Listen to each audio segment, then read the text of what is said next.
আপনি যদি গ্রামের একটি সাধারণ কৃষক হন বা আপনি বড় কৃষক হন, আপনার অনেক পরিমাণে সবজি আছে। আপনি চাচ্ছেন যে ঢাকা শহরে গিয়ে ঢাকা শহরের যে বড়, বড় বাজারগুলো আছে, কারওয়ান বাজার সবচেয়ে বড় বাজার।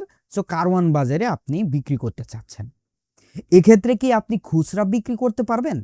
নাকি আড়তদারের কাছেই আমাদের পাইকারি সেল দিতে হবে? এই প্রশ্নটা আমাদের প্রত্যেকেরই কিন্তু ঘুরপাক খায়, যারা আমরা গ্রামের কৃষক রয়েছি। আজকের ভিডিওটি মূলত এই বিষয় নিয়ে, তাই একটুও মিস করবেন না, ফুল ভিডিওটি দেখার অনুরোধ রইল। তো চলুন শুরু করছি আজকের ভিডিওটি। প্রথমেই আমাদের মনে একটা প্রশ্ন আসে যে আমি নিজে গিয়ে কি সেখানে খুচরা বিক্রি করতে পারবো? উত্তর হলো হ্যাঁ, তবে নিয়ম মানতে হবে আপনাকে, এবং নিয়ম মেনেই কিন্তু আপনাকে খুচরা বিক্রি করতে হবে। কি সেই নিয়ম? এবার জানি। আপনি যদি আজই আপনি ট্রাকে করে বা কোন একটা গাড়িতে করে আপনি অল্প বা বেশি পরিমাণের সবজি ঢাকা শহরে নিয়ে গেলেন এবং নিয়ে হুটহাট করে যেখানে সেখানে বসে আপনি বিক্রি করলেন, হবে না। কারণ বড় বড় ব্যবসায়িকরা এবং সেখানকার ব্যবসায়িকরা কিছু ক্ষেত্রে সরকারকে ট্যাক্স ভ্যাট দিয়ে বা সেখানে লাইসেন্স নিয়ে পর্যাপ্ত পরিমাণের বাজার কমিটির পারমিশন নিয়েই কিন্তু তারা ব্যবসা করে। সো আপনি যদি মনে করেন যে আমি বাজার থেকে নিয়ে গিয়ে ঢাকা শহরে গিয়ে কারওয়ান বাজারে যে কোনো জায়গা আগে দখল করে বা আগে জায়গা সেখানে বসে পড়ে আমি সবজি বিক্রি করব, তাহলে এটা ভুল। কারণ প্রত্যেকটা জিনিসেরই একটা নিয়ম আছে। এখন কারওয়ান বাজারে আপনার নিয়ম হচ্ছে, এখানে বাজার কমিটির সাথে যদি আপনি খুচরা বিক্রি করতে চান, বাজার কমিটির সাথে কথা বলতে হবে। কিছু কিছু ট্যাক্স ভ্যাট রয়েছে, আবার আপনাকে লাইসেন্সেরও প্রয়োজন হতে পারে। তাহলে আপনি কি করবেন আমি বলি শুনুন। প্রথম দিনেই ব্যবসা শুরু করবেন না, বরং প্রথমে কারওয়ান বাজারে যান।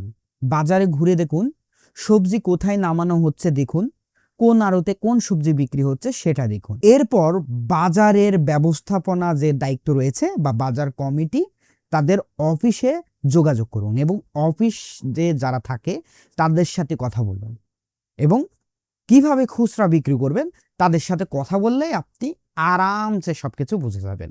তাই হুটহাট করে আপনি সবজি নিয়ে গিয়ে বেচতে পারবেন না। এখন আসি, আপনি বাজার কমিটি বা কারওয়ান বাজারে বা ঢাকা শহরে যে কোনো বাজারে গিয়ে কাদের সাথে কথা বলবেন? এক নম্বরে আপনি বাজার ব্যবস্থাপনা কমিটির অফিসে কথা বলবেন।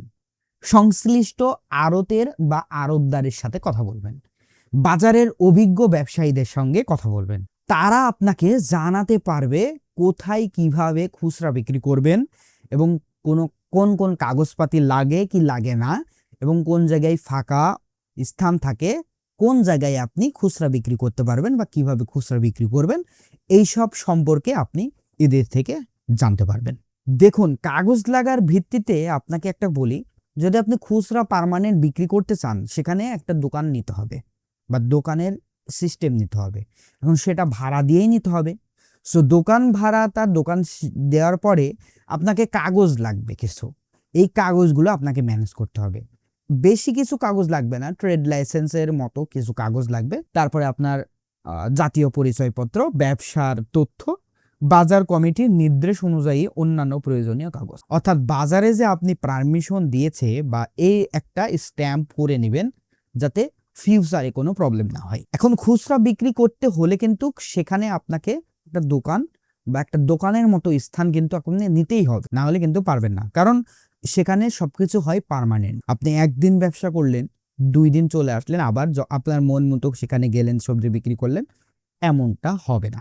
আপনাকে স্থায়ীভাবে গ্রাম থেকে সবজি নিয়ে গিয়ে সেখানে পার্মানেন্টভাবে সবজি ব্যবসা করতে হবে। অনেকে করে, রাজশাহী, নাটোর, সিরাজগঞ্জ, পাবনা, এ ধরনের অনেক সাইডে এবং অন্যান্য সাইডের লোকগুলোও কিন্তু এখানে গিয়ে ব্যবসা করছেন। মূল ফ্যাসিলিটিটা, মূল হেসেলটাই এই কাগজপাতি বা সেখানকার কমিটির লোকের সাথে কথা বলা বা অন্যান্য যে আমি যেগুলো বললাম সেগুলোর বিষয়বস্তু আপনাকে ওই কমিটির লোকের সাথে কথা বললে সমস্ত কিছু সলভ হয়ে যাবে। খুচরা বিক্রি, আপনার যদি সবজি কম পরিমাণে থাকে, আপনি সেখানে একটা ব্যবসার স্থাপনা আধিপত্য তৈরি করতে চান, যে আমি ঢাকা শহরে থাকছি, থাকার ব্যবস্থা রয়েছে, আমি সেখানে এসে গ্রাম থেকে সবজি পাঠাচ্ছে এবং সেই সবজি রিসিভ করে আমি ঢাকা শহরে থাকছি, খাচ্ছি এবং সেখানে আমি ব্যবসা করতে পারবো, তাহলে আপনি খুচরা বিক্রি করুন। এতে লাভ পাইকারির থেকে বেশি হবে। আর যদি আপনি এত ফ্যাসিলিটির মধ্যে না যেতে চান যে ঢাকাতে আমি তো থাকতে পারবো না আলাদাভাবে, আমার বাসা থেকে সবজি আসি রিসিভও করতে পারবো না, তাহলে আপনি সরাসরি ট্রাক ভাড়া করে বাসা থেকে সবজি নিয়ে এসে ঢাকা শহরে আড়তদারের কাছে বিক্রি করে সাথে সাথে টাকা নিয়ে আবার চলে যেতে পারেন। সো এটা। আর যদি পার্মানেন্ট করার ইচ্ছা থাকে, এখন দেখুন এখানে যদি আপনি পাইকারি সেল দেন তাহলে দেখা যাচ্ছে দু একদিন সমস্যা হলে এদিক ওদিক হলেও আপনি কিন্তু আলাদাভাবে আপনাদের দোকানের যে হেসেলটা বা দোকানের ভাড়া বা কমিটির যে মাসিক বেতন বা অন্যান্য যে খরচ সেগুলা কিন্তু আপনাকে দিতেই হবে। কিন্তু যখন আপনি গ্রাম থেকে সরাসরি সবজি নিয়ে এসে পাইকারি সেল দিবেন তাহলে এতে কিন্তু আলাদাভাবে মাসিক খরচ বা হেসেল আপনাকে দিতে হচ্ছে না, কারণ আপনি যখন মন চাই দু একদিন পর পরও আপনি সবজি নিয়ে আসতে পারেন, তবে অবশ্যই আড়তদারকে ফোন কল করে আনতে হবে। সো এই বিষয় নিয়ে কিভাবে পাইকারি সেল দিবেন এই বিষয় নিয়ে আমার অলরেডি এই চ্যানেলে 2টা ভিডিও রয়েছে, লিঙ্ক ডিসক্রিপশন বক্সে দেওয়া থাকবে। কিছুদিন আপনি 2 থেকে 3 মাসের মতো আপনি বাজার পর্যবেক্ষণ করুন। আপনি যদি ঢাকা শহরে থাকেন, চিন্তা ভাবনা করছেন, চাকরি করতেছেন, চাকরির পাশাপাশি আপনি চিন্তা ভাবনা করছেন এই ব্যবসাটা করব গ্রাম থেকে, যেহেতু আপনার বাসা গ্রামে আপনি সবজি আনতে পারবেন, তাহলে 2-3 মাস চাকরির পাশাপাশি বাজারগুলোতে ঘুরুন ফিরুন দেখুন, এবং তারপরে আপনি কি করবেন, তারপরে আপনি বাসা থেকে সবজি আনার ট্রাই করুন, এবং শুরুর দিকে অল্প অল্প এনে আপনি যদি ঢাকা শহরেই থাকেন তাহলে আপনি খুচরা বেচার ট্রাই করুন, ওই মানুষদের সাথে কথা বলে যে আমি খুচরা বিক্রি করতে চাই, মানে আমি ঘর ভাড়া টাড়া নিব না, আমি জাস্ট ফুটপাতে বা যেখানে বাজার দর ওখানে আলাদাভাবে দোকান রাস্তার উপরই বা ফুটপাতে আমি সবজি ব্যবসা করব। সো এই ক্ষেত্রে আমাকে বাজার কমিটির সাথে বা সেখানকার যারা বাজার কমিটির লোকরা আছে তাদের সাথে কথা বললে আপনার আলাদাভাবে অন্য কোনো প্রবলেম হবে না। সো শুরুর দিকেতে কিছুটা এভাবে একটু কষ্ট করে আপনি করার চেষ্টা করুন, তারপরে বিষয়টা বুঝুন, বুঝার পরে আপনি বড় পরিসরে করুন। আর যারা গ্রাম থেকে সরাসরি ভিডিওটি দেখছেন তাদের আমি বলবো অবশ্যই ঢাকা শহরে গিয়ে 2 থেকে 3 সপ্তাহ আপনি সেখানে থেকে আপনি প্রত্যেকটা ব্যবসায়িক এবং ওই যে আমি যাদের যাদের সাথে কথা বলতে বললাম তাদের সাথে কথা বলে আপনি পাইকারির বিষয়টা বুঝে নেবেন, পাইকারি কিভাবে কোথায় কিভাবে করবেন। মূলত এই ব্যবসাটা খুচরা সেখানে গিয়ে ব্যবসা করতে পারবেন কিনা সেটাই।